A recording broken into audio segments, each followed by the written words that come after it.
Venezuela खुफिया तेल बरदार जहाजों की मदद से अमेरिका को कैसे चकमा दे रहा है। किन खुफिया तेल बरदार जहाजों और गैर एलानिया रास्तों के जरिए ये तेल आलमी मंडी तक पहुंचाया जा रहा है, आइए आपको तफसीलात बताते हैं। 2019 में उस वक्त के अमेरिकी सदर डोनाल्ड ट्रंप ने निकोलस मादुरो की हुकूमत को दबाव में लाने के लिए वेनेजुएला की तेल की सनत पर सख्त पाबंदियां नाफिज की। उन पाबंदियों के नतीजे में मुल्क की खाम तेल की बरामदात कम होकर तकरीबन 4,95,000 बैरल यौमिया रह गई थी। अगरचे 6 साल गुजरने के बावजूद ये पाबंदियां बदस्तूर नाफिज हैं, लेकिन इस दौरान वेनेजुएला की तेल फरोख्त में नुमायां इजाफा हुआ है और ये मिकदार बढ़कर तकरीबन 10 लाख बैरल यौमिया तक पहुंच चुकी है। ये हुज्म अगरचे अब भी उस सतह से कहीं कम है जो 1998 में होगो शावेज के इख्तियार में आने से कबल यानी तकरीबन 30 लाख बैरल यौमिया थी। ताहम पाबंदियों के बावजूद इस कदर तेल फरोख्त होना इस बात का सबूत है कि अमरीकी इक़दामात अपने मतलूबा अहदाफ हासिल करने में नाकाम रहे हैं। मादुरो हुकूमत पाबंदियों को नजरअंदाज करते हुए तेल की पैदावार बहाल करने और खाम तेल की तरसील के मुतबादिल रास्ते तलाश करने में मसरूफ है।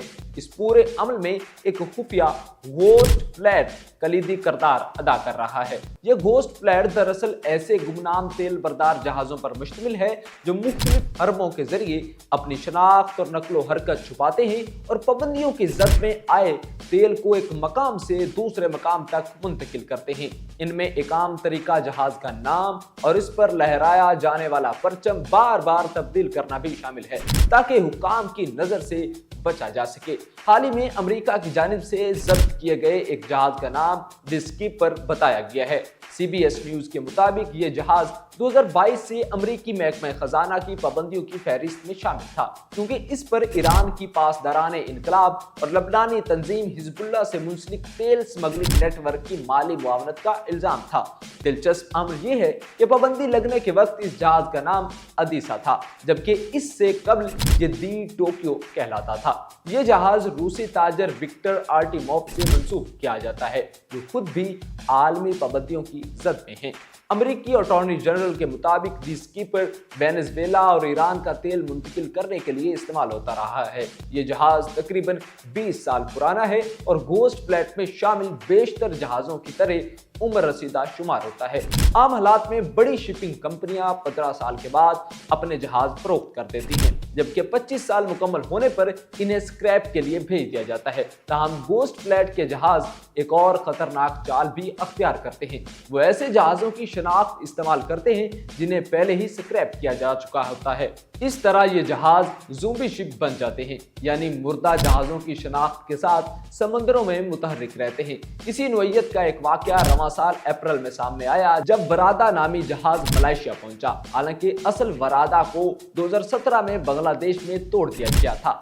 ये खुफिया जहाज अक्सर बैनुल अक़वामी पानियों में अपना तेल कानूनी हैसियत रखने वाले टैंकरों को मुंतकिल कर देते हैं, जो बाद में इसे किसी गैर पाबंदी याफ्ता मुल्क का तेल जाहिर करके मंजिल तक पहुंचाते हैं। ट्रंप के पहले दौरे हुकूमत में चीन को वेनेजुएला के तेल की तरसील भी इसी तरीके से की जाती रही है। एक और आम हरबा खुदकार शनाख्ती निज़ाम को बंद करना है, जिसके नतीजे में जहाज की लोकेशन, सम और शनाख्त मुकम्मल तौर पर गायब हो जाती है। अप्रैल में ब्लूमबर्ग की एक तहकीक में कम से कम 4 ऐसे ज़ोंबी जहाज़ों की निशानदेही की गई जो वेनेजुएला के तेल से लदे हुए थे। हालिया रिपोर्ट्स के मुताबिक वेनेजुएला की बंदरगाहों के आसपास दर्जनों जहाज स्टील्थ मोड में सरगर्म पाए गए, यानी उन्होंने अपने तमाम सिग्नल्स बंद कर रखे थे।